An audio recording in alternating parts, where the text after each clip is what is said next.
atípica, ela nasce quando a frustração do sonho do filho perfeito acontece. Então a mãe, além desse processo do diagnóstico que ela está absorvendo, digerindo o que é o transtorno, ela também está lidando com problemas conjugais, dizendo que ela está inventando doença para a criança. Até 5 anos após o diagnóstico, 70% desses casamentos se acabam. Então, na maioria das vezes na consulta, a gente precisa parar um pouco a consulta e dizer: mãe, eu quero te ouvir. E aí tem até um estudo, Egon, que mostra que o estresse das mães atípicas é comparado a um soldado em guerra. Esse é o seu caso? Você está em guerra também? Esse podcast Entre Mentes é para dizer a você que você não está nessa guerra só.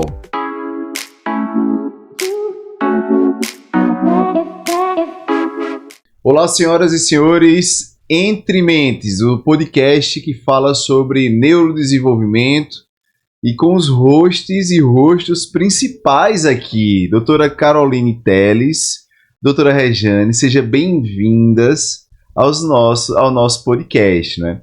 A gente gosta de reforçar aqui que trazemos muito conhecimento, muita ciência, e hoje o tema não vai ser diferente daquilo que a gente tem falado aqui. Hoje o tema é mais peculiar, a gente vai mais no detalhe. Escuta esse tema, gente. Desafios da mãe atípica em casa e nos ambientes sociais. Você que é mãe atípica precisa mandar esse conteúdo para um monte de mãe atípica que você conhece, porque a gente vai falar sobre você. É aqui, nesse lugar, nesse ambiente, que a gente discute a realidade, né, gente? A gente fala do que a gente sabe do que está acontecendo agora, do que aconteceu ontem aí na sua casa. E hoje você não pode perder o detalhe. O que acontece com essa mãe atípica desde quando descobre que é mãe atípica, não é? Quem quer começar das duas? Doutora Rejane. Veja, os desafios da mãe atípica são muitos. São muitos. A gente começa enumerando, né? Eu começo enumerando para você a aceitação do diagnóstico, a fase do luto e o preconceito. Esse, digamos que é o tripé principal que elas passam. Isso eu estou falando por cima, tá? Que tem muitos outros desafios. Mas aceitar o diagnóstico é algo muito difícil. Então, primeiro, a mãe percebe que existe ali alguma alteração, alguma dificuldade no comportamento, alguma coisa diferente do outro filho que tem. Às vezes é o do vizinho, se for o primeiro filho, não está evoluindo bem. E aí, até chegar um profissional realmente habilitado, que saiba dar o diagnóstico correto para essa mãe, então essa mãe já passou aí por muitos preconceitos. Porque aí vem a família, vem o pai, que na maioria das vezes não é uma figura que aceita esse diagnóstico, né? Então, quando a gente fala de qualquer transtorno do neurodesenvolvimento, seja ele qual for, desde autismo, TDAH, TOD, deficiência intelectual, na maioria das vezes, das famílias que a gente acompanha, acho que 90% ou 95% dos pais, eles negam que existe qualquer atraso nessa criança. Lamentável. E isso deixa todo o encargo para a mãe. Então, a mãe, além desse processo do diagnóstico que ela está absorvendo, digerindo o que é o transtorno, quais são as dificuldades que o transtorno tem, ela também está lidando com problemas conjugais, dizendo que ela está inventando doença para a criança. Esse é o primeiro ponto. O segundo ponto é a partir do momento que existe o luto, de você dizer, poxa, realmente tem algum transtorno, e agora? Foi O que identificado. eu faço? Então, a mãe, a família que passa por isso tem aquela fase de negação, de rejeição, por que comigo? Eu não vou dar certo, foi o que eu fiz de errado. Na maioria das vezes, até teve uma mãe que me perguntou, doutora, foi porque eu não amamentei meu filho? Procurando culpa nela, né? Procurando uma culpa nela. E eu, calma, não foi você porque você não amamentou. A criança nasce autista. E assim, e aí depois disso, que é o preconceito, assim, a parte principal, que é o preconceito da sociedade e da família. Que aí depois que teve o diagnóstico, ela tá passando ali pelo aquele luto, ela tá passando por problemas familiares, aí vem o preconceito de dizer, por que teu filho pula o tempo todo, hein? O menino não para não, é? O que você pode fazer pro menino parar de pular? Controla esse menino. Controla esse menino. Então, são tantas coisas que a mãe atípica passa que a gente realmente precisa ser empático, escutar no geral, sabe? Para que a gente consiga dar uma atenção especial. Doutora Regiane, a pergunta que a gente está recebendo muito aqui tem a ver muito com essa parte emocional dessa mãe. Né? As mães que a senhora recebe no teu consultório, como é que a senhora vê que a vida emocional dessa mãe, para onde está indo? Diante de tudo isso que a senhora falou. A vida emocional da mãe atípica, ela fica realmente bem desestabilizada. Porque são problemas que eles passam a ser cumulativos. Sim. Tem um problema relacionado ao diagnóstico, o problema relacionado a digerir esse diagnóstico, passar a fase do luto, e agora ela vai enfrentar problemas familiares, isso seja em relação ao conjugal, do marido aceitar, dos familiares aceitarem, e o problema realmente agora com a sociedade. Então essa mãe se sente invalidada, ela se sente muito cansada, insegura. Então são tantos sentimentos, elas trazem um peso emocional muito grande. Então, na maioria das vezes na consulta, a gente precisa parar um pouco a consulta e dizer, mãe, eu quero te ouvir. Puxa. Mãe, eu preciso te ouvir. Me diga, o que você está sentindo nesse momento? Porque aí vem as agora, lágrimas, isso. Agora eu preciso te ajudar para te deixar forte para você conseguir ajudar o seu filho. Vocês estão ouvindo isso, mães? Esse episódio é para vocês. Eu vou fazer um apelo aqui. Você não pode ouvir esse conteúdo sozinho, não. Sozinha, não. Envia esse conteúdo para o máximo de mães possível. Sabe por quê? Porque como você, tem outras mães se sentindo só, depressivas, Isso. inseguras, abandonadas, com medo. Não é assim? Doutora Caroline Telles, e essa mãe que vai lá no teu consultório, como é que a senhora tem visto? O que é que tem acontecido com ela no dia a dia? Então, é importante a gente falar primeiro que a mãe atípica, ela nasce quando a frustração do sonho do filho perfeito acontece. Então, a mãe atípica, ela nasce daí. Ela sonhava com aquele filho que foi tão desejado e, de repente, ela se vê diante de uma situação que, em nenhum momento da vida dela, ela achava que ela passaria um dia. Que essas coisas só acontecem com outras pessoas e não na família dela. Sim. Então, isso é algo que cai como um peso muito grande. E aí, como Regiane já falou, vem a família, vem o preconceito da sociedade, dos vizinhos, da escola. Então, é uma pessoa que chega muito sobrecarregada, que talvez até que já tenha passado pela fase do luto, mas com a sobrecarga muito grande, uma pessoa que não tem tempo, muitas vezes, para se autocuidar, para olhar para si, para ter tempo para si, né, que a gente precisa ter um tempo para a gente mesmo, e muitas vezes essa mãe, ela não consegue nem tomar um banho sozinha. Doutora, deixa eu lhe dizer uma coisa, desculpe lhe atrapalhar, viu? Mas lá na comunidade teve uma mãe que falou exatamente isso. Ela disse, eu não estou conseguindo tomar banho. Isso. Não consegue tomar banho, não consegue ir no banheiro sozinha, porque o filho, muitas vezes, a criança autista, por exemplo, ela tem muito apego, um apego excessivo pela mãe. E ela não consegue ficar longe da mãe um minuto. Aquela mãe não pode ir no banheiro, ela não pode tomar um banho, porque a criança tem que estar lá no pé chorando e implorando a presença dela. E muitas vezes é uma mãe que está sem apoio, rede de apoio, porque às vezes o marido foi embora, a relação acabou, a família não apoia, não chega junto, porque família, eu costumo dizer assim, família é aquela que está junto da gente, apoiando em todos os momentos. E muitas vezes a família de sangue, como a gente chama, ela se esquiva desse compromisso. E aí é aquela história, cada um no seu quadrado, né? Cada um por si. E Deus por todos, e é difícil aquela família chegar. Muitas vezes não sabe lidar, não tem paciência. E aquela mãe, mais uma vez, ela tá só. Ela tá sozinha, ela, Deus e aquela criança que ela precisa ajudar, porque só tem ela. O pai foi embora, a família não dá o apoio. Vizinho nem chega junto, né? Não quer saber, hoje é cada um na sua mesmo. Então ela carrega esse fardo de cuidar de tudo, da vida dela, da vida da criança, arcar financeiramente muitas vezes com tudo. Escola, pressão de escola, minha gente, não tem coisa pior do que pressão de escola. E a escola cobrando, pessoas julgando, é muito difícil. Olha só, olha a pergunta que enviaram aqui pra gente, doutora. Uma mãe, com certeza.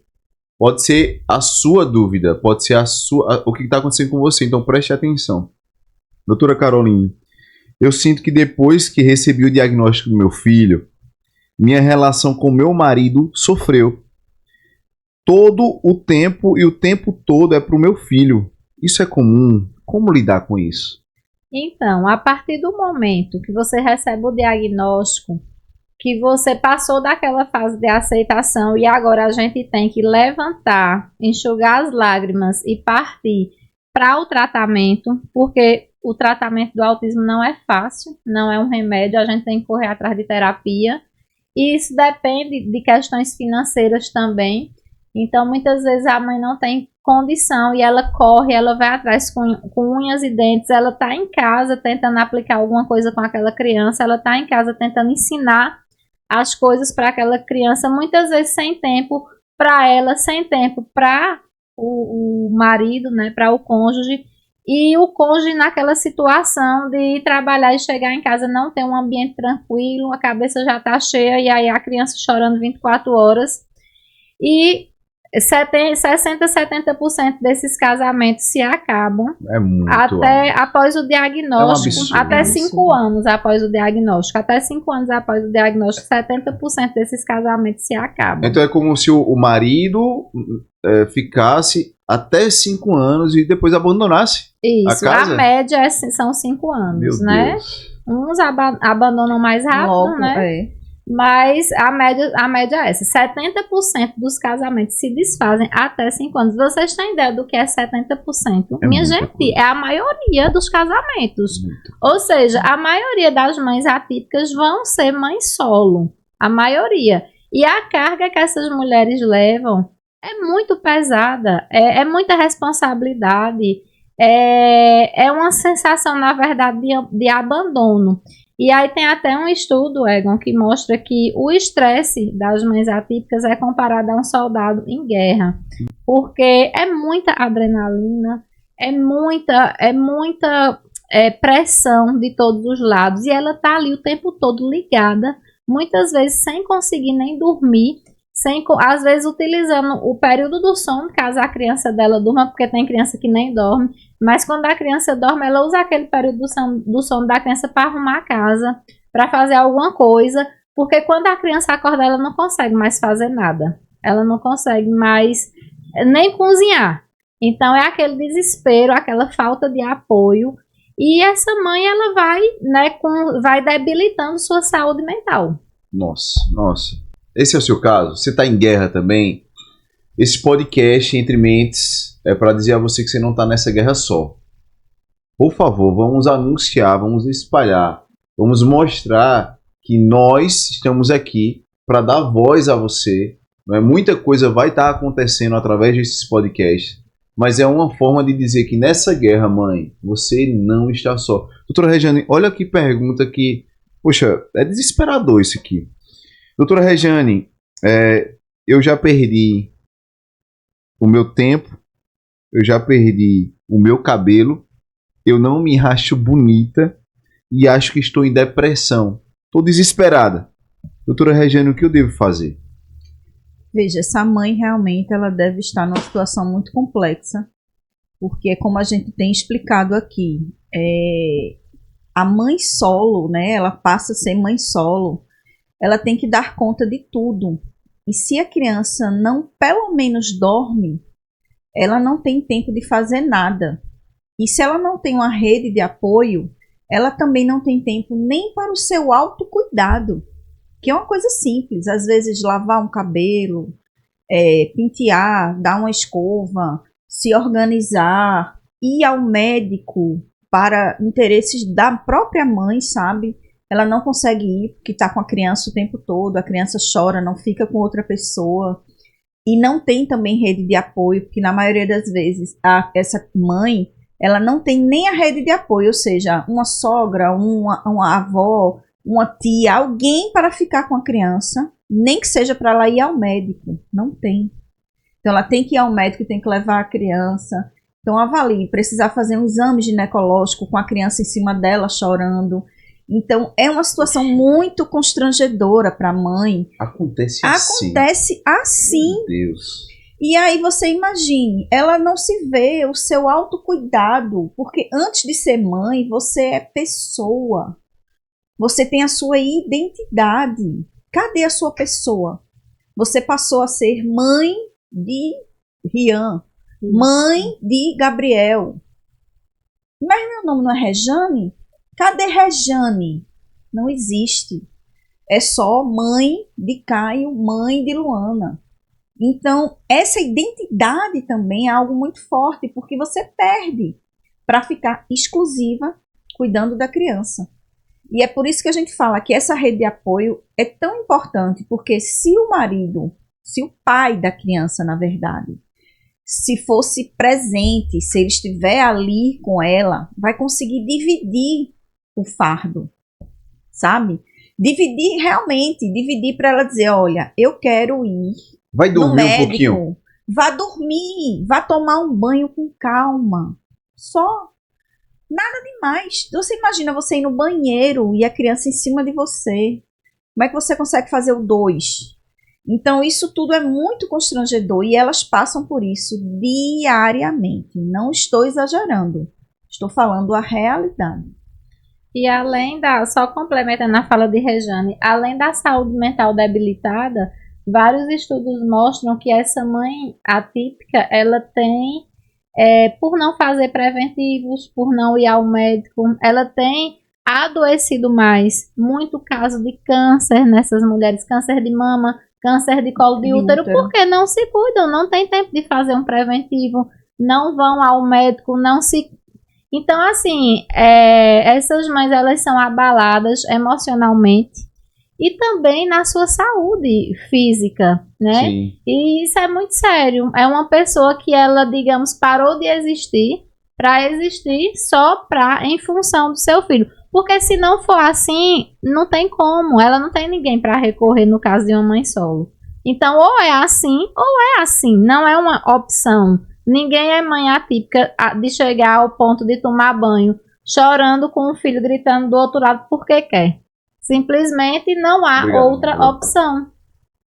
Rapaz, vocês estão falando e a sensação que eu tenho é que nós estamos morando num país totalmente despreparado para acolher essa mãe atípica. Sim. Né? Então, olha que pergunta aqui importante para que a gente responda.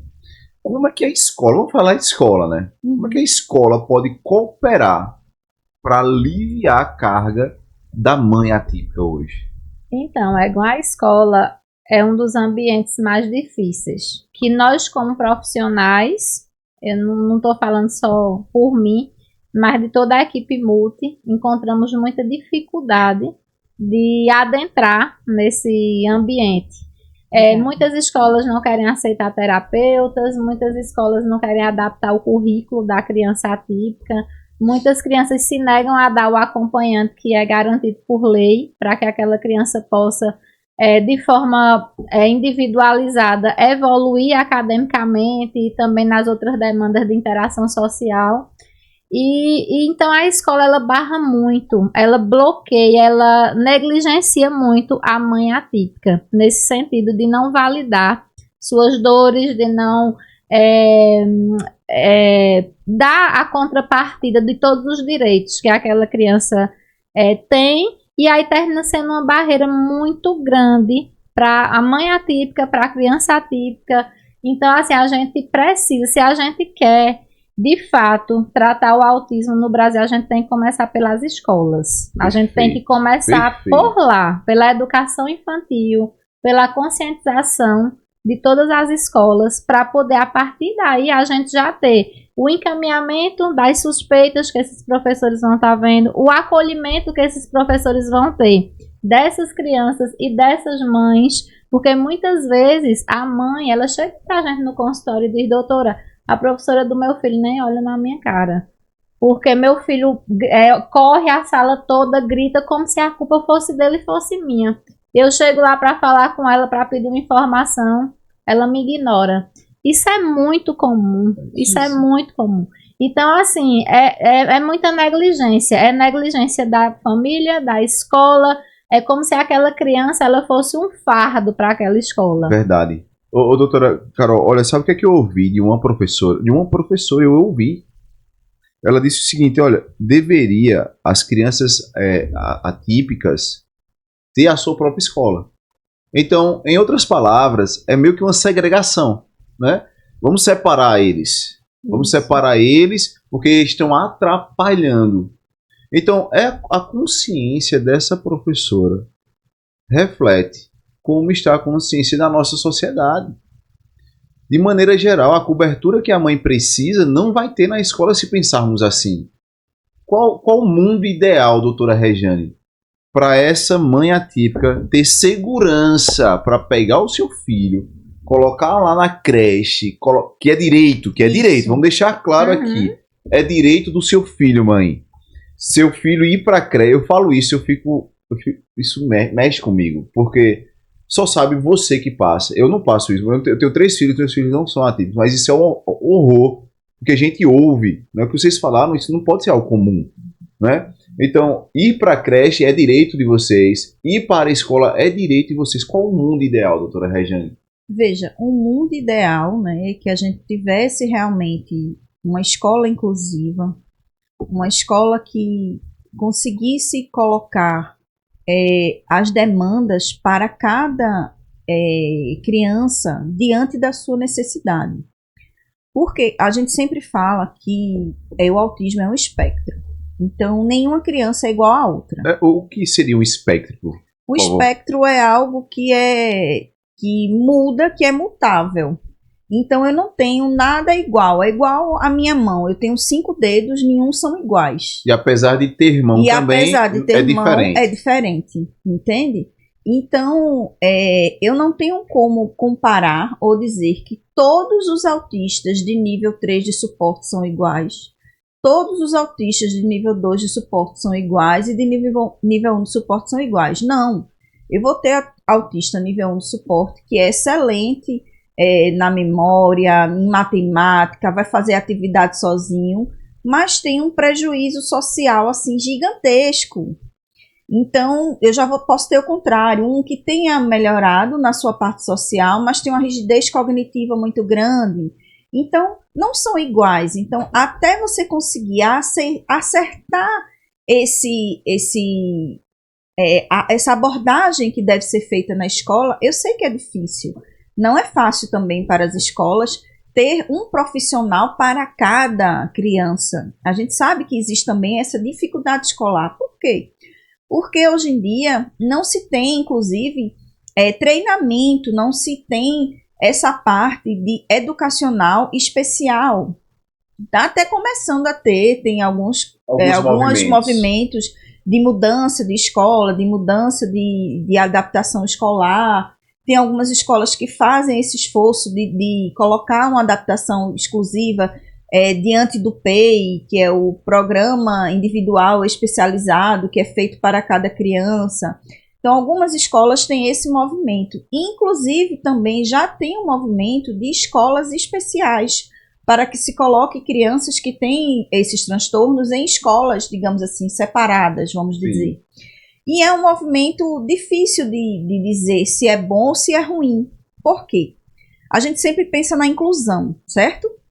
E aí eu tenho a criança típica e eu tenho a criança atípica. O ideal é que elas convivam, até para que elas se respeitem e vejam as diferenças e as limitações das diferenças.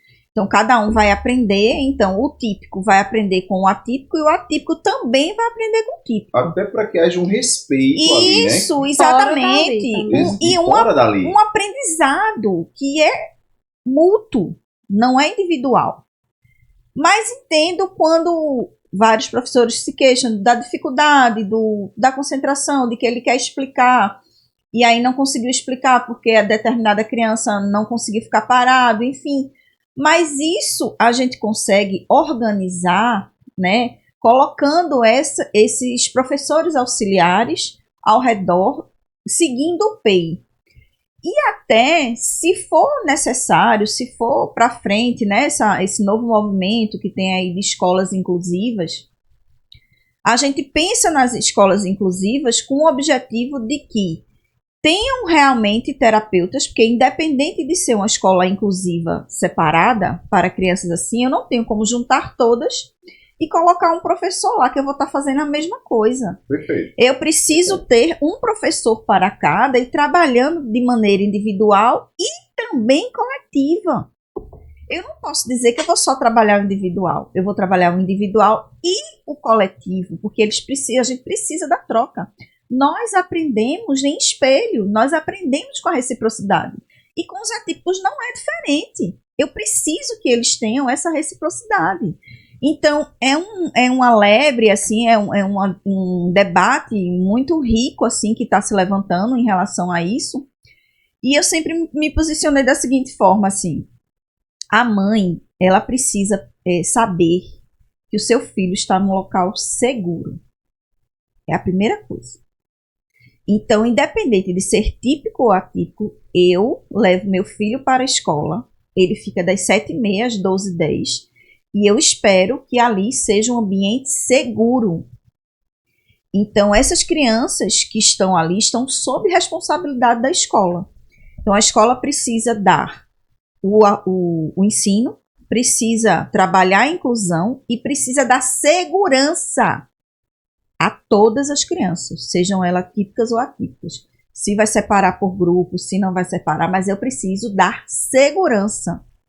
É por isso que a gente tem tido tantos problemas com crianças autistas, justamente por essa ingenuidade em si que o autismo tem.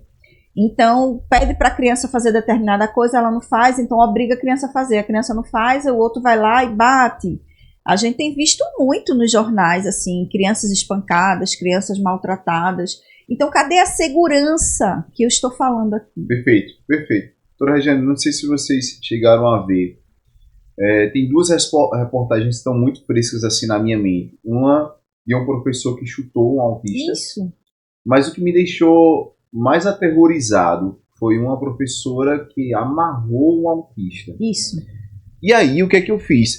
Tá lá, né? Aí há uma repercussão e tudo mais. Nós fizemos até uma quebra de padrão, eu acho que para a senhora. Foi.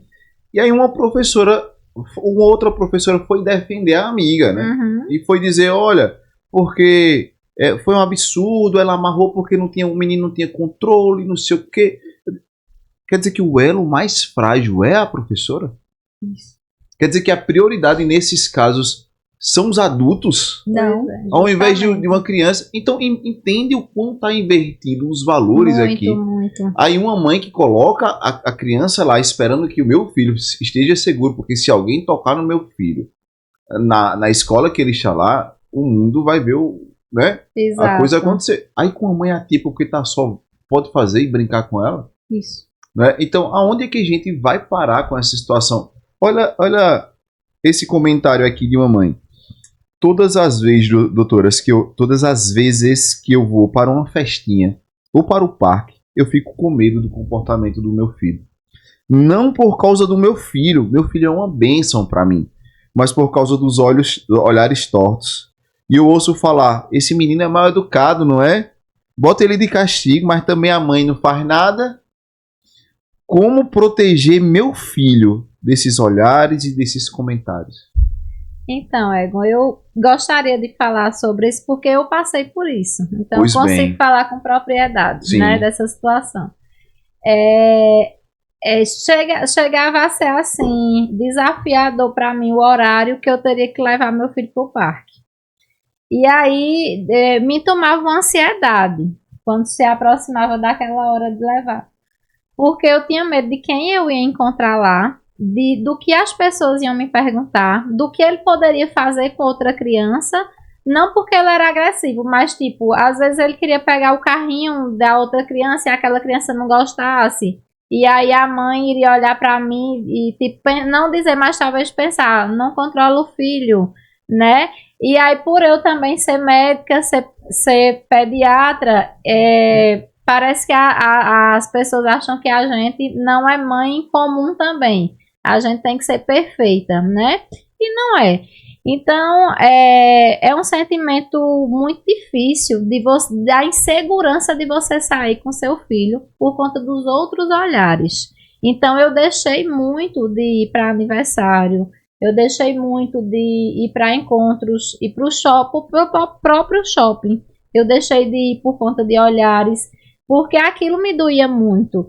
Só que fiz aquilo para tentar evitar situações, mas hoje eu faria diferente. Hoje eu faço diferente. Hoje eu não me importo mais com os olhares. E saúde não faz diferença nenhuma para mim.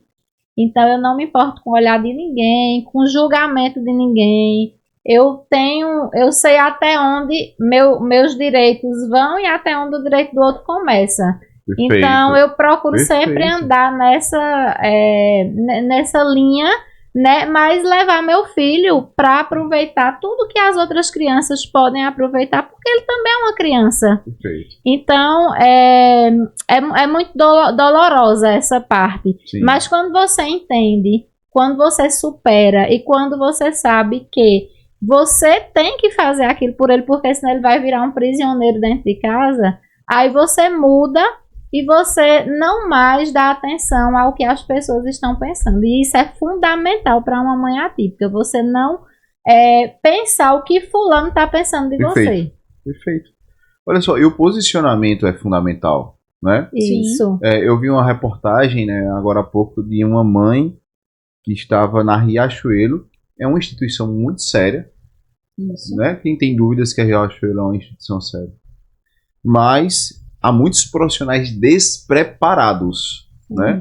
Que às vezes vale o incentivo de vocês, instituição, de você, enquanto instituição, preparar os funcionários, né? Seja num circo, seja numa escola, seja numa loja, para recepcionar os nossos filhos atípicos, né? Porque quem vai é a mãe, que já foi abandonada, rejeitada pelo marido. Aí chega lá, numa loja, a pessoa está despreparada e o comentário é: vê que menino doente. Né? Vê que menino louco, isso é um louco, né?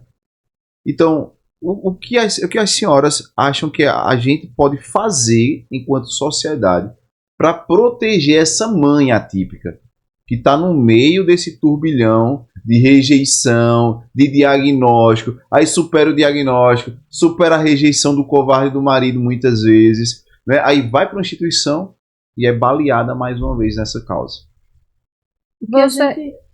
Doutora Regiane, por favor. O que a gente consegue fazer, que eu acho que é fundamental, é passar informações para essas pessoas através de treinamentos, palestras, cursos, porque só assim, não só as pessoas que estão trabalhando, mas a sociedade em si, eles precisam ouvir ouvir profissionais preparados e que já passaram por isso, como a própria Caroline aqui, porque através disso é que a gente vai conseguir conscientizar toda a população sobre o transtorno, sobre como lidar com essa situação, sabe? Eu acho que muitas vezes é falta de informação, é falta de conhecimento sobre o assunto. O preconceito, ele nasce da própria palavra mesmo. Quando você lê a palavra, o que é preconceito? É algo que você criou antes de saber o conceito. Então, se eu me posiciono a favor ou contra de algo que eu não conheço, como é que eu posso me posicionar? Eu preciso conhecer, eu preciso saber, eu preciso ouvir, eu preciso ver até onde essas pessoas vão. Isso é muito importante. Então, o que precisa fazer essas instituições? Promover palestras, promover cursos, trazer realmente treinamento para essas pessoas, levar profissionais que saibam dizer quais são os diagnósticos, como são os sintomas, o que você pode fazer para amenizar. Isso são condutas que a gente espera da sociedade, que a gente espera dessas grandes empresas, para que a gente comece a combater esse preconceito. Perfeito. Egon, e você percebe que todos esses exemplos que você citou, sempre é a mãe que recebe, né? Sempre é a mãe que recebe. Imagina se essa mãe da Riachuelo tivesse com o pai do lado. A gente vive numa sociedade, numa cultura machista. Às vezes, quando a figura masculina tá junto, a gente é mais respeitada. Isso aqui vocês sabem o que eu tô falando. É verdade. Então, é verdade. assim, talvez se o pai estivesse junto, isso não tivesse acontecido. Entendeu? Então, veja a responsabilidade que o homem também tem, que o pai também tem em relação a isso. Claro, tudo que a Regiane falou, treinamento das pessoas, as pessoas têm que ter muita informação, saber como lidar. Mas sempre é a mãe que está lá sozinha, fragilizada, que recebe ainda mais, né, tudo que a sociedade vem trazendo. Quando eu tiver oportunidade, nas falas, eu gostaria também de falar um pouco sobre a questão escolar do meu filho. Por favor, vamos. Permita-me só tocar no assunto para fechar ele. Sim. Senhores pais, nós não estamos passando por um momento bom. Nosso papel de pai está sendo colocado num lugar que não é nosso, de covardes, né, de homens que dão mais ouvidos aos gritos lá fora do que às necessidades em casa. Tá na hora de virar esse jogo, gente. Eu sei que não é fácil. Eu imagino que não deve ser fácil. Eu tenho 3 filhos típicos, é assim que chama? Né? Eu sei dos sonhos que nós temos para os nossos filhos, mas quis Deus que fosse assim. A gente não controla isso. Então chegou a hora, por favor, de olhar para dentro da sua casa com um olhar paterno, de dar cobertura à sua esposa, de dar cobertura a seu filho, a sua filha. Eles podem ter uma vida melhor. E com a sua presença, com certeza, eles vão ter uma vida bem mais agradável, bem mais segura, com os seus direitos, inclusive, protegidos. Quando você não está presente, tem essa desordem. Então chegou a hora de vestir a camisa de pai. Vamos lá, vamos juntos. Né? Vamos estar junto nesse movimento. Vamos mandar esse conteúdo para os pais, que a gente entende, não é simples, não é fácil, mas vocês não estão só. Vamos parar de ter vergonha e ter apego. Né? Vamos acolher a nossa família, gente. Dito isso, doutora Carol, vamos tratar sobre o assunto escola ainda, que tem muita coisa para a gente falar sobre isso. Então, eu acho que é importante também eu falar, porque há 12 anos atrás, hoje meu filho tem 12 anos, eu recebi o diagnóstico, na verdade, há 10 anos, há um pouco menos de 10 anos. Então, quando eu cheguei com esse laudo, a neuro, na época, orientou colocar ele na escola. Uma conduta que não seria a minha hoje. Se eu fosse a médica dele se eu fosse a médica dele hoje, sim, porque a gente tem que levar em consideração que o conhecimento avançou de 10 anos para cá. Então hoje eu não colocaria, porque meu filho não tinha condição de estar na escola naquela idade, de 2 anos de idade, naquela época, né? Porque ele tinha muitas estereotipias, ele não tolerava barulho, e o ambiente escolar é um ambiente muito barulhento. Então eu precisaria primeiro tratar ele de verdade, evoluir muita coisa para poder lá aceitar o ambiente escolar. E aí eu segui a recomendação, cheguei, fui matricular ele na escola. Na primeira escola que eu coloquei ele, fiz a matrícula tranquila, não disse que ele era autista, fiz a matrícula. A partir do momento que eu fiz a matrícula, eu falei, olha, ele é autista. Depois que todos os papéis estavam assinados, ele é autista. Tranquilo, a escola recebeu de boa. Só que o que é que aconteceu com o João? Ele não ficou na escola, ele não conseguiu ficar. Por toda a carga sensorial de barulho, de estímulos, ele não conseguiu. A gente, quando vinha deixar ele na escola, quando ele via que a gente estava se aproximando da rua da escola, ele entrava em crise. E ele passava 2 horas chorando. Resumindo, acho que ele ficou uns 30 dias, a gente tentando e a gente não conseguiu. E aí a gente pensou, não, vamos mudar de escola, talvez seja a escola. Aí a gente foi procurar outra escola. E eu lembro como se fosse hoje, nessa outra escola que eu fui. E aí eu já fui dizendo, olha, tirei meu filho dessa escola, ele não se adaptou, queria tentar aqui. Ele é autista, mostrei o laudo. A médica quer que ele tenha um acompanhante, né? Porque ele é nível 3 de suporte, ele não fala. E o que eu ouvi naquele dia foi algo que meu chão se abriu. Porque a pessoa simplesmente disse assim, você acha que seu filho não deveria ficar em casa? Olha, eu acho que seu filho não deveria estudar. Eu acho que você não deveria colocar seu filho na escola. Não no sentido que eu disse, de primeiro tratar e depois colocar. Sim. Ela falou em relação a ele não precisar de estudar. Como se ele fosse uma pessoa que não tivesse cognitivo para estudar e se desenvolver. Tantas pessoas têm filhos assim, esses meninos vivem bem em casa, sem estudar, sem frequentar nenhuma escola. Eu acho que você deveria ficar com seu filho em casa.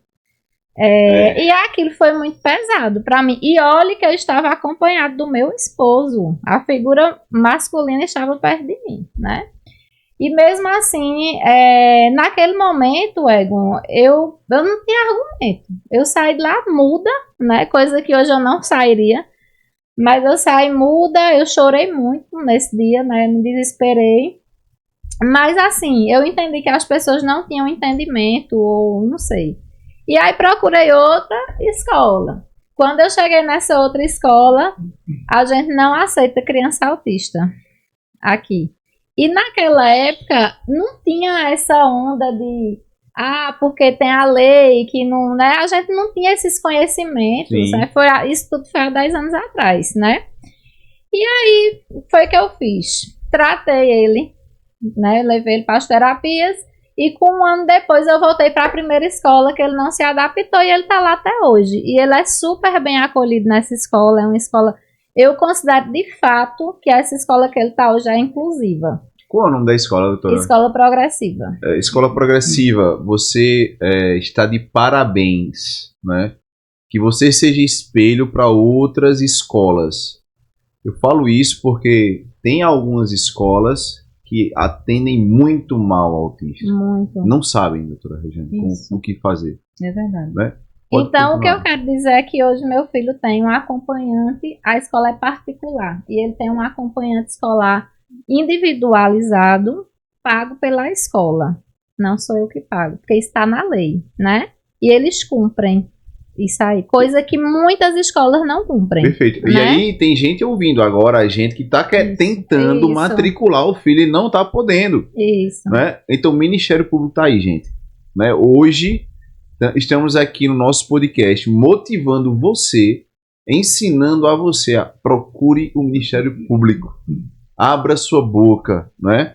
Procure um advogado. Logo, logo vamos trazer advogados aqui, outros profissionais aqui. A gente vai enriquecer a sua vida de conhecimento. Porque nessa guerra você não está só, mãe. Tá bom? Então o Ministério Público está de portas abertas para que você vá lá e diga, olha, escola fulano de tal disse que não recebe autista aqui. Que é um absurdo. Ou que tem uma pessoa cuidando de 5 autistas. Isso. Não pode. E como é que deve ser, doutora Regiane? O ideal é de maneira individual e também tem que ver cada criança, né? Como eu já tinha explicado antes, cada criança é diferente. Então, tem crianças com suporte maior que eles precisam realmente que seja um acompanhante para cada criança, de maneira individual. Tem crianças que, nível 1 de suporte, por exemplo, que têm um bom cognitivo, que conseguem aprender bem, mas que o problema é principalmente em relação social. Então, na sala de aula, ele não dá trabalho nenhum. Ou seja, essa criança não precisaria de um AEE, que a gente chama, que é acompanhante educacional especializado. Essa criança precisaria de um AT. Por quê? Porque durante a sala de aula, o professor que está ali na sala de aula, ele está lá dando conteúdo. Na hora do intervalo, que todas as crianças vão sair para brincar, o professor, o AE, todos vão para o O que seria AE e AT, doutora? Só para... AE é um acompanhante educacional especializado que é fornecido pela escola, e o AT é um acompanhante terapêutico que é fornecido, na maioria das vezes, pelo plano de saúde. Ok. Então, são coisas diferentes. O que é que eu quero chamar a atenção? Que durante o intervalo, essa criança que é super boa de cognitivo, aprende, faz todas as tarefas em sala de aula, mas tem um prejuízo social muito grande, quando chegar na hora do intervalo, tanto os professores quanto os AEs, eles foram para o seu intervalo. É hora do lanche deles também, é hora do intervalo que eles têm para ficar. E é o horário do intervalo da criança. Então, é nesse horário que eu preciso do AT, que o AT vai estar com essa criança de maneira individual para dizer: que tal a gente brincar ali com o Egon? Vamos brincar com o Egon? Não, mas eu não sei chegar. Egon, vamos brincar aqui com Caroline? Então, o AT tem esse papel de estar ali para inserir essa criança no social. Então, na maioria das vezes, os autistas de nível 1 de suporte, eles dizem: olha, eu penso no que eu vou falar, mas eu não consigo reproduzir porque eu tenho vergonha de chegar no outro colega, mas eu quero brincar com ele e eu sei da brincadeira. Então, o AT, inicialmente, vai fazer essa ponte de transferir para o colega e dizer: olha, Carol quer brincar com você, Egon. Vamos lá brincar com a gente? Vem aqui chamar ela. Aí você vai lá e chama: Carol, vamos brincar? Então, vamos lá. Então, a AT faz essa ponte na escola, na hora do intervalo. Que o intervalo, a professora está lá dentro, o AEE está lá dentro, no intervalo deles. Então, existe essa diferença do papel de cada um. Perfeito. Entende? A cobertura existe. A cobertura existe. E é necessária para cada tipo. É diferente, por exemplo, quando eu tenho um paciente nível 3 de suporte, nível 2 de suporte, dependendo do que ele precisa, eu preciso durante a sala de aula, que é aquela criança um pouco, às vezes, mais inquieta, uma criança que não presta atenção, ou que não tem, muitas vezes, a motricidade para segurar num lápis, para escrever, porque eles têm uma hipotonia com eles, então precisa trabalhar muito com a terapia ocupacional, esse fortalecimento dessa musculatura intrínseca da mão para poder fazer a pega do lápis de maneira correta. Então, detalhes fundamentais. Então, eu preciso, sim, de uma AE para essa criança, que esteja ali do lado, explicando como é a pega, como é que ele vai fazer, onde é que ele vai fazer a tarefa. É uma explicação individual e, às vezes, até adaptada. Porque, às vezes, a professora pode, sei lá, de repente estar falando lá de... Deixa eu dar um exemplo. Pronomes. Estou citando quais são os pronomes demonstrativos, o que é que tem... E ele não está entendendo o que é pronomes, como foi, não estou entendendo. Então, ela vai aqui, vai dar uma explicação um pouco mais fácil para ele nesse momento e ele vai entender. Às vezes, dá um exemplo utilizando um pronome demonstrativo para ele poder saber como se utiliza e ali a criança aprendeu. Perfeito. Egon, o que é que você achou do AT? Daquele que vai lá na hora do intervalo, que está todo mundo lanchando, fazer a socialização. Fundamental. Ele é fundamental. Você acha que todo mundo tem acesso a esse AT? Não tem. Não. Você acha que as escolas públicas têm esse profissional? Não tem. Não tem. Então.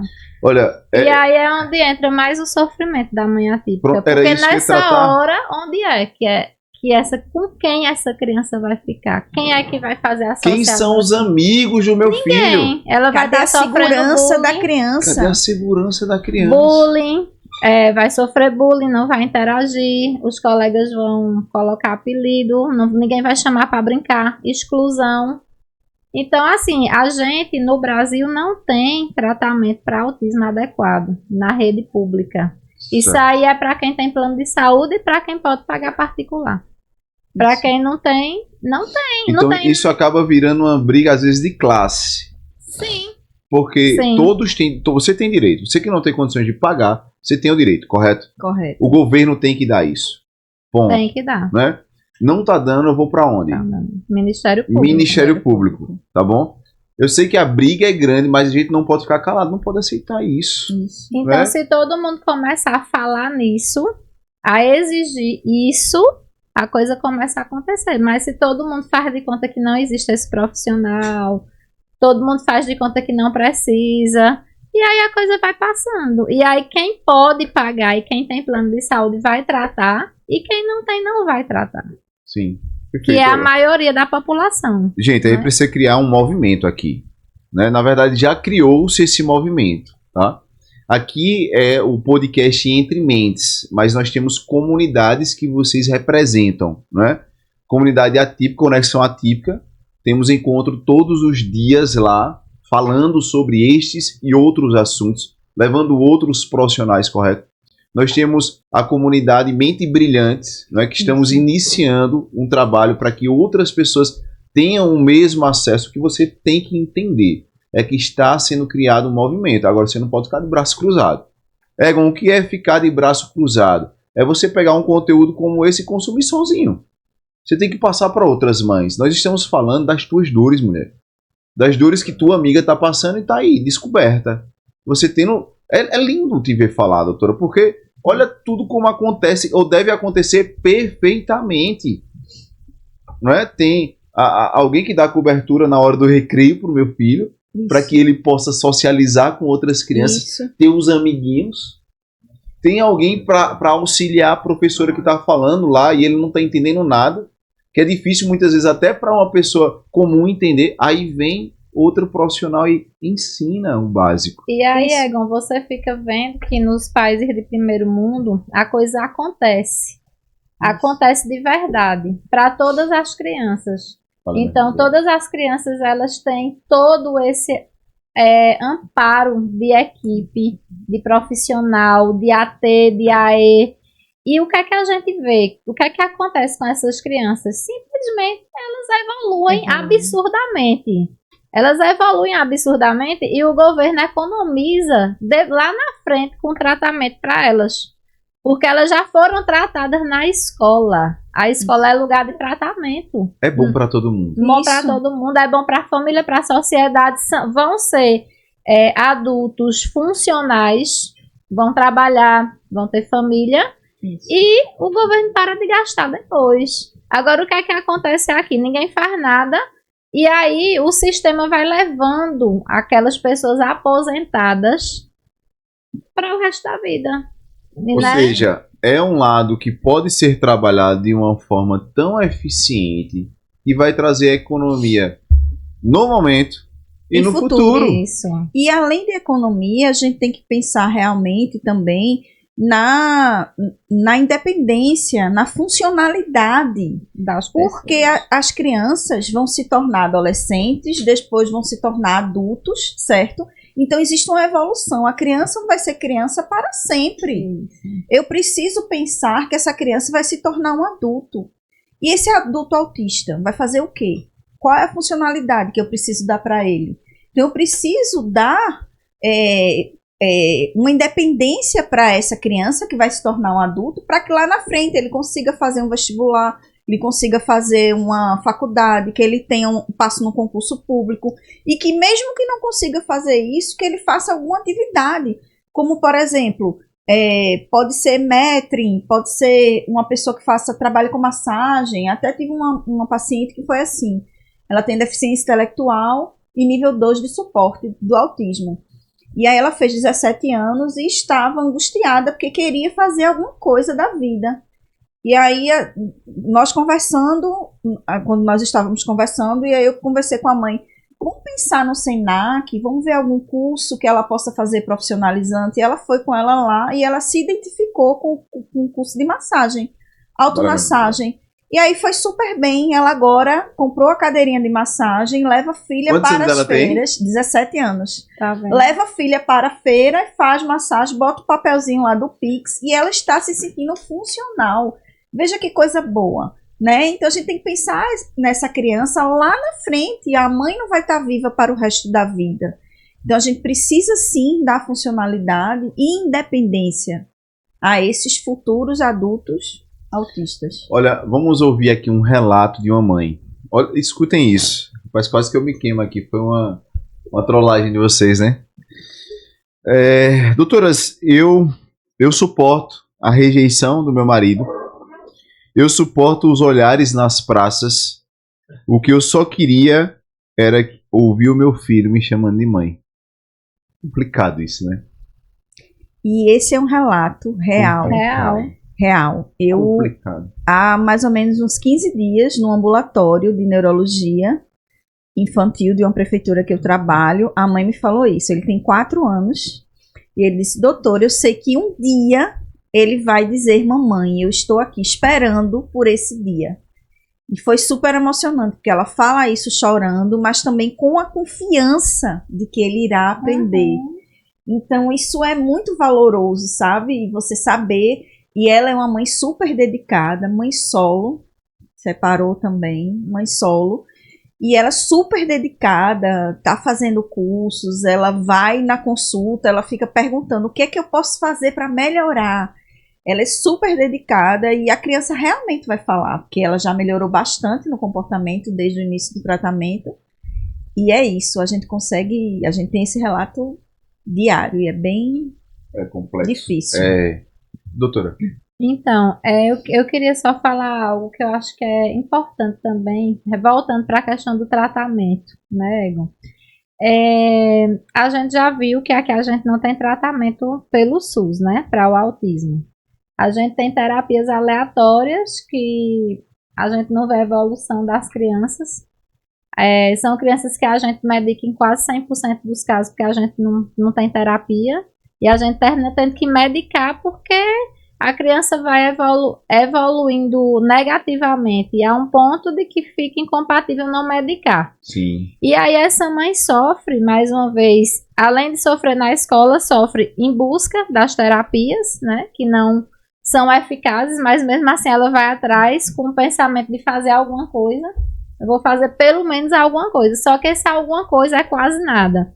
Né? E aí é frustrante, Egon, para a gente também como profissional, sabe, ver essa situação, porque é como se fosse uma coisa que não tivesse fim. A gente não vê a luz no fim do túnel. E aí fica só a coisa se repetindo, né? A gente atendendo, eu atendo também pelo SUS e me dói fazer esse tipo de atendimento, porque que é real. É real e a gente sabe que muita gente não vai evoluir ali, a gente tá ali só passando uma medicação. A gente entende também que faz nossa parte, porque também sem o medicamento talvez fosse pior. Então, de alguma forma, a gente está contribuindo na vida daquela família. Só que não do jeito que a gente queria. A gente queria que fosse diferente. A gente queria que ter aquela luzinha lá no fim do túnel para dizer assim, essa criança ela vai ser um adulto que vai trabalhar e construir uma família, apesar do transtorno que ela tem. Mas isso é praticamente pouco provável nas situações que a gente vive hoje. E aquela mãe vai levar aquele fardo, né, de ser mãe de uma pessoa não funcional por toda a sua vida. Então a mãe atípica ela vai sofrer todas essas, vai passar por tudo isso, né? Então assim, é algo que tem que ser pensado, essa mãe tem que ser acolhida, tem que ter tratamento para essa mãe, acompanhamento psicológico. Hoje acontece, essa sim. Mãe já tem direito a esse acompanhamento? Tem direito, a gente sempre encaminha essas pessoas, né, essas mães para o acompanhamento, porque sem esse suporte fica inviável, ela já não tem suporte da família do marido, muitas vezes elas dizem assim, doutora, eu vou tirar uma terapia do meu filho para fazer, porque senão eu não dou conta, aí eu falo assim, tire, porque se você não estiver bem, não Como adianta cuidar? Seu filho fazer tudo. Perfeito. Tire e faça. O que você tirou, seu filho vai receber de você em casa. Mas tire, porque sem você tudo vai desabar. Verdade. Pessoal da equipe, vamos fazer o seguinte, vamos produzir já para ontem o nosso canal no YouTube, sabe por quê? Tem mães aí que precisam ter um local para ouvir o que estão ouvindo aqui. Você pode rodar na internet, as pessoas estão fazendo conteúdo para viralizar. Os conteúdos que a gente está trazendo aqui é para você. Hoje, especificamente, mãe atípica, é para você. Tudo isso que a gente está falando aqui. Então, mais uma vez, eu não quero ser redundante aqui, ser repetitivo. Mesmo que pareça, a minha intenção é que pega este tipo de conteúdo e divulga, divide, multiplique essa informação, tá bom? Olha, pessoal, a próxima pergunta tem a ver. É a mãe que busca uma certa leveza nessa atipicidade, vamos tratar assim. Doutora Rejane, como eu posso ser mãe atípica de uma forma mais leve? Então, você pode ser mãe atípica, primeiro encarando, né, o diagnóstico do seu filho, que eu acho que é a primeira coisa, porque a partir do momento que você aceita e entende o diagnóstico e entende que existe a possibilidade, sim, de evolução da criança, tudo se torna mais leve, tudo se torna mais tranquilo. E quando a gente também pensa na mãe, que a mãe ela precisa ter uma base para o seu autocuidado, uma base para o seu cuidado emocional, que é extremamente importante. Na comunidade que eu trabalho, eu criei um grupo para as mães atípicas, justamente pensando nessa forma, o que é que a gente pode fazer para as mães, já que tudo é pensado para a criança, terapia é para a criança. Verdade, eu sei que a criança precisa melhorar, mas o que é que a gente faz pelas mães? Então, esse foi o meu pensamento. Então, eu criei um grupo de mães atípicas na minha comunidade. E esse grupo, a gente se reúne a cada 3 meses, mais ou menos, para que elas possam conversar, me dizer para as outras quais foram as suas dificuldades, o que foi que elas fizeram, para que a gente juntas possamos achar soluções para essas crianças. Diante disso, eu consegui fazer um projeto chamado de sustentabilidade para as mães atípicas. E aí a gente falou com a prefeitura. Isso é qual cidade, doutora? Recife. Em Recife total, no Alto, né? Do Mandu. Alto do Mandu. Alto do Mandu, em e Recife. Todos vocês do Alto do Mandu fiquem sabendo disso. Nós vamos espalhar essa informação aí. Isso. E aí esse projeto visa a sustentabilidade para as mães e o seu autocuidado. Então eu perguntei para elas, você faz o quê? Eu faço... Era professora de massagem, eu fazia massagem. Você faz o quê? Eu faço bolo. Você faz o quê? Cabelo. E aí fui vendo o que é que cada uma foi fazendo. Juntou os talentos. Isso. E vamos agora para legal. A feirinha. Existe uma feirinha lá de Casa Forte. Aí eu pedi à prefeitura, que ainda falta ver prefeitura, eu estou esperando. Prefeitura de Casa Forte. Eu vou fazer tráfego pago. Recife. A prefeitura do Recife. Eu vou fazer um tráfego pago para chegar essa informação para você. Estamos precisando de ajuda. Qual o projeto? Para as mães atípicas do Alto do Mandu. Sustentabilidade para as mães atípicas. E aí pegar essas barraquinhas, porque todo sábado existe a feirinha de orgânicos nessas praças. E tem na Praça de Casa Forte, especificamente, todo sábado. E aí eu pedi 4 barraquinhas, porque aí cada uma vai levar o que faz normalmente. E a gente vai fazer um incentivo, né, dar um dinheiro inicial para elas produzirem as coisas que elas sabem fazer. Então, outra faz crochê. E assim, e a partir daquilo, todo o dinheiro que vier para elas, pode ser um Pix único ou um Pix de cada uma, que eu até pedi para colocar, mas nessa última reunião que a gente fez, a gente decidiu que fosse um Pix único e todo esse dinheiro fosse revertido em uma terapeuta para fazer terapia em grupo para esse grupo de mães. Nossa, perfeito. Que legal. Então que legal. A gente tem muito bom, um projeto. Bom. Muito bem. Um projeto que não precisei de nada, foram ideias que foram surgindo com as mães. E aí eu só preciso agora da liberação das barraquinhas pela prefeitura. Por quê? Porque é um custo, né? Cada barraquinha é relativamente caro e todo sábado. Então, além disso, é a autoestima. É a mãe que produziu, ela está ali ativa, tirou um tempo para fazer um crochê, tirou um tempo para fazer salgadinho, tirou um tempo para fazer um bolo, dividiu ali, a gente vai colocar inserida, a causa, está inserida produzindo. No mercado de trabalho. Inclusive, uma delas voltou a trabalhar com massagem que ela não trabalhava. Isso é surreal. Então, a autoestima como mãe, como pessoa, como identidade está sendo retomada. Então, é um projeto em uma comunidade que eu posso replicar para toda a cidade. Por que não? Sabe? Então, basta querer ou você ter o pensamento de tentar ajudar de maneira genuína e que as pessoas pensem nas mães. É o olhar que eu preciso ter. Perfeito. Porque se eu tenho uma mãe Excepcional. boa, se eu tenho uma mãe com autoestima boa, se eu tenho uma mãe com força, sabe, de dizer assim, eu vou agora lutar pelo meu filho, eu vou conseguir ter melhorias. Perfeito. Olha, se nesse quadro que a gente vê da realidade hoje, que é tão cruel com você, mãe, você já faz o que você faz, imagina você recuperando a sua identidade. Isso. Faz sentido o que a doutora Regiane falou agora ou não?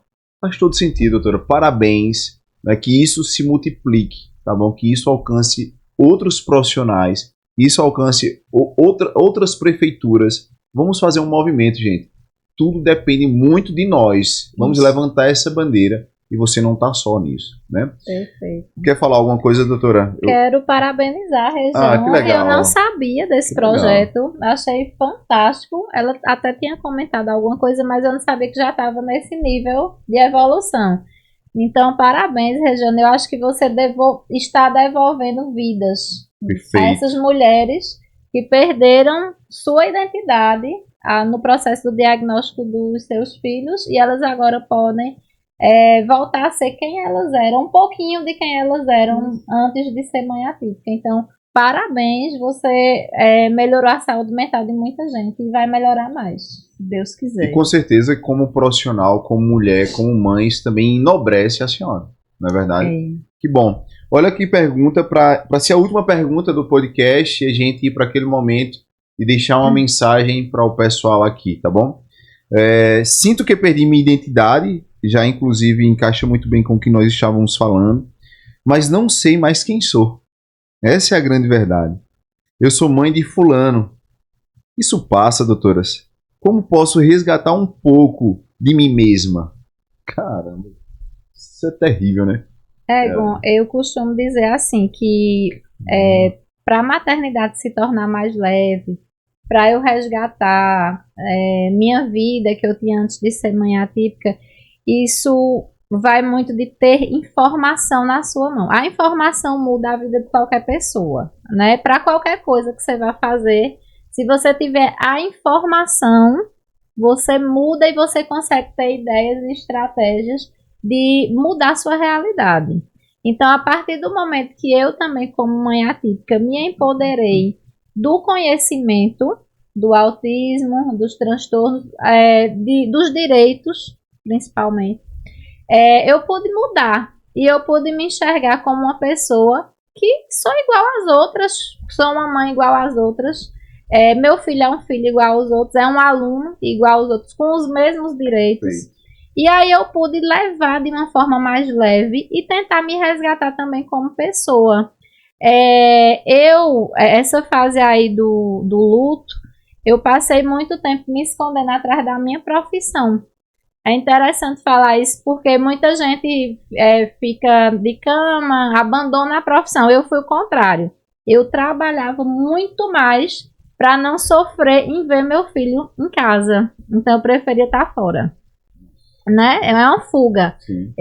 Minha forma de luto, de reagir a isso foi fugir. E foi um erro. Eu considero isso um erro na minha vida, né?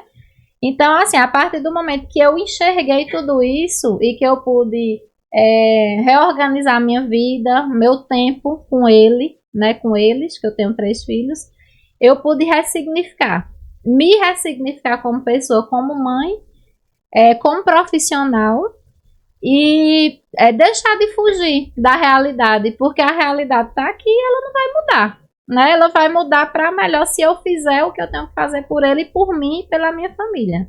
Então, é esse recado que eu queria deixar. Lutem, mas principalmente lutem com a informação, sabendo o que vocês estão fazendo. Não adianta vocês lutarem de forma leiga. É lutar sabendo o que é que vocês querem e o que vocês estão fazendo. Fantástico, doutora Regiane.